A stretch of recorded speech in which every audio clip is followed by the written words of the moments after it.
Hello students, आज हम S block elements के नए टॉपिक को डिस्कस कर रहे हैं। जैव तंत्र में कार्य, फंक्शन इन बायोसिस्टम्स। जीवों को कम से कम 27 तत्वों की आवश्यकता होती है। Living organism require at least 27 elements of which 15 are metal. Metal required in major quantities are potassium, magnesium, sodium, calcium, all belonging to S block of the periodic table. Periodic table के जो S block elements हैं सभी जैव तंत्र में एक role play करते हैं. The quantities of these elements vary from 0.05 to 1%. इन सब तत्वों के जो मेन कैरेक्टरिस्टिक फीचर्स हैं, जो मेन कार्य हैं, वो इस तरीके से हैं कि ये कोशिका में ऋण आवेशित कार्बनिक वृहद अणुओं के विद्युतीय आवेश को संतुलित करते हैं. सेकेंड इसका वर्क है कि कोशिका को फूला हुआ रखने व नष्ट होने से बचाने के लिए उसके परासरण दाब यानी ऑस्मोटिक प्रेशर को बनाए रखते हैं. कोशिका के अंदर व बाहर ये तत्व निम्न स्थानों पर पाए जाते हैं. उसको हम डिटेल में बताते हैं कि ये तत्व कहाँ कहाँ पाए जाते हैं. कोशिका की झिल्ली मेम्ब्रेन की बाहरी दीवार पर तथा कोशिका से बाहर द्रव्य में सोडियम और पोटेशियम बाहरी द्रव्य में सोडियम और कैल्शियम पाया जाता है. झिल्ली की आंतरिक दीवार तथा कोशिका में भरे जलीय प्रावस्था वाटर फेज वाले साइटोप्लाज्म नामक द्रव में पोटेशियम और मैग्नीशियम होता है. सेल के अंदर नाभिक व माइटोकॉन्ड्रिया में पोटेशियम और मैग्नीशियम होता है. यद्यपि सोडियम और पोटेशियम के रासायनिक गुणों में काफ़ी समानता है, तथापि उनके जैविक कार्य बायोलॉजिकल फंक्शन अलग अलग होते हैं. सोडियम, पोटेशियम, मैग्नीशियम आयनों की कोशिका के अंदर व बाहर अलग अलग कंसंट्रेशन होती है कि ये मेम्ब्रेन के अंदर कंसंट्रेशन क्या है और मेम्ब्रेन के बाहर इसकी कंसंट्रेशन क्या है. कोशिका के अंदर पोटेशियम और मैग्नीशियम आयनों की तथा कोशिका से बाहर सोडियम आयनों की सांद्रता अधिक होती है. वास्तव में जीवन को बनाए रखने के लिए कोशिका की दीवार जो एक मेम्ब्रेन होती है कि दोनों और आयनों का भिन्न भिन्न वितरण होता है, डिस्ट्रीब्यूशन होता है.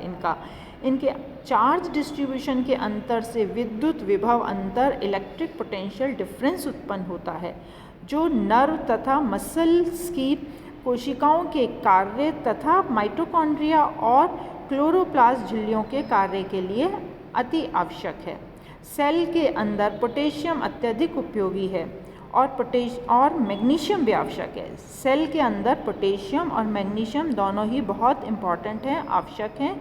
पोटेशियम आयनों की आवश्यकता ग्लूकोज के उपापचय मीन्स मेटाबॉलिज्म, प्रोटीनों के संश्लेषण तथा कुछ एंजाइम्स के सक्रियण एक्टिवेशन में आवश्यक हैं. कोशिका के अंदर सोडियम आयनों की उपस्थिति इन कार्यों में बाधा डालती है. सोडियम और पोटेशियम आयनों के बीच असंतुलन बनाए रखने के लिए एटीपी कार्य करता है. यह एक मैग्नीशियम फॉस्फेट है जो कोशिका कार्य के लिए ऊर्जा भी प्राप्त करता है. एटीपी का जल अपघटन हाइड्रोलिसिस से सोडियम और पोटेशियम की उपस्थिति में होता है. अतः कोशिकाओं के अंदर सोडियम भी आवश्यक उपस्थित रहेंगे. इसके अतिरिक्त ग्लूकोज जब कोशिका के अंदर प्रवेश करता है तो उसके साथ सोडियम भी प्रवेश करता है. इसी प्रकार पोटेशियम भी कोशिका से बाहर निकलते रहते हैं. लेकिन कोशिका के अंदर पोटेशियम आयनों का आधिक्य तथा सोडियम की न्यूनता बनाए रखने के लिए यह आवश्यक है कि पोटेशियम का कोशिका के बाहर से अंदर की ओर तथा सोडियम का कोशिकाओं के अंदर से बाहर की ओर लगातार स्थानांतरण होता रहे. आयनों के इस प्रकार के स्थानांतरण, इस तरीके के उनका जो ट्रांसफ़र होता रहता है, इस तरह के स्थानांतरण के कार्य उनके कुछ विशेष प्रकार के संकुल यौगिकों के माध्यम से होता है. संरचना की दृष्टि से क्राउन ईथर यौगिक जैविक कार्य मतलब बायोलॉजिकल सिस्टम में पाए जाने वाले जियांट साइक्लिक लिगेंडों से संबंधित है. इन क्राउन ईथर के द्वारा मॉडल अध्ययन किए जाते हैं जिससे ये माना गया है कि जैविक ऊतक बायोलॉजिकल टिश्यूज़ में वृहद चक्रीय यौगिक विभिन्न आयनों के साथ संकुल यौगिक बनाने में किस प्रकार विभेद करते हैं। स्टडीज़ से यह भी पता चला है कि इन लिगेंडों में क्षार तथा क्षारीय मृदा धातुओं के साथ संयुक्त होने के लिए विशेष प्रवृत्ति, विशेष टेंडेंसी पाई जाती है तथा ये पदार्थ भिन्न भिन्न आवेशों के धनायनों के मध्य विभेद कर सकते हैं, चाहे उनका आकार लगभग समान ही क्यों ना हो।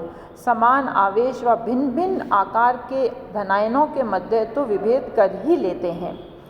स्थानांतरण क्रियाविधि में ये पदार्थ मेम्ब्रेन के एक और किसी विशेष धनायन से संकुल यौगिक यानी कॉम्प्लेक्स कंपाउंड बनाकर झिल्ली से दूसरी ओर विसरित हो जाते हैं और झिल्ली के दूसरी ओर उन धनायनों को मुक्त कर देते हैं। फिर दूसरी ओर से धनायन को इसी प्रकार संकुल यौगिक बनाकर झिल्ली से विसरित होकर उसको पहली ओर मुक्त कर देते हैं। पौधों के हरे रंग वाला भाग जो है वो क्लोरोफिल होता है, जिसमें महत्वपूर्ण अवयव है मैग्नीशियम। क्लोरोफिल में मैग्नीशियम महत्वपूर्ण अवयव होता है। मैग्नीशियम का यह संकुल कॉम्प्लेक्स यौगिक सूर्य की रोशनी का उपयोग करके जल तथा कार्बन डाइऑक्साइड को कार्बोहाइड्रेट तथा ऑक्सीजन में परिवर्तित कर देता है। कार्बोहाइड्रेट के निर्माण में कार्बन डाइऑक्साइड का अपचयन होता है, जबकि वाटर का ऑक्सीजन में ऑक्सीडेशन हो जाता है।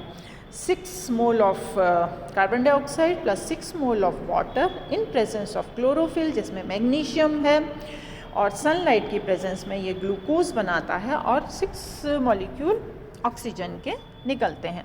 क्लोरोफिल मैग्नीशियम डाईहाइड्रोपोरफायरिन यौगिक है। यह एक कॉम्प्लेक्स है, डाईहाइड्रोपोरफायरिन कॉम्प्लेक्स। यह प्रकाश द्वारा उत्तेजित होकर एक अपचायक के रूप में कार्य करता है और इससे निकले इलेक्ट्रॉन अंततः कार्बन डाइऑक्साइड को अपचयित कर देते हैं। तो इस तरीके से क्लोरोफिल में मैग्नीशियम अवयव है और इस तरह से मैग्नीशियम अवयव की प्रेजेंस में, मैग्नीशियम कॉम्प्लेक्स की प्रेजेंस में ये प्रक्रिया हो रही है जिसमें ग्लूकोज फॉर्मेशन हो रहा है, फोटोसिंथेसिस प्रोसेस होता है ये। कैल्शियम एपेटाइट कैल्शियम फॉस्फेट के रूप में हड्डी तथा दांतों का एक महत्वपूर्ण भाग है। दांतों के ऊपर का इनेमल फ्लोरोएपेटाइट है। खून का थक्का जमने में भी, जैसे क्लॉटिंग होती है, ब्लड क्लॉटिंग में भी कैल्शियम एक महत्वपूर्ण भूमिका निभाता है। और हार्ट की जो पल्पिटेशन होती है, जो धड़कन होती है, वो नियमित बनाए रखने व पेशियों के सिकुड़ने के लिए भी इसकी आवश्यकता होती है। और हीमोग्लोबिन में जो मेन अवयव है, जो कॉम्प्लेक्स में मेन अवयव है, वो है आयरन। तो इस तरीके से जो एस ब्लॉक एलिमेंट्स हैं, जिसमें सोडियम, पोटेशियम, मैग्नीशियम, आयरन और क्लोरोफिल में है मैग्नीशियम, इन सब की अति आवश्यकता होती है। और इसका पूरा हमने रोल यहाँ पर डिस्कस किया कि किस तरीके से जैविक प्रक्रियाओं में, जैविक कार्यों में, बायोसिस्टम में एस ब्लॉक एलिमेंट्स काम में आते हैं, जिसमें कि जैविक क्रम में 27 तत्वों की आवश्यकता होती है और जिसमें से 15 धातु होते हैं। और इनकी जो परसेंटेज है वो 0.05 से 1% तक वेरी करती है। और इनके अलग अलग तरीके से हमने कार्य यहाँ पर पढ़े। Thank you.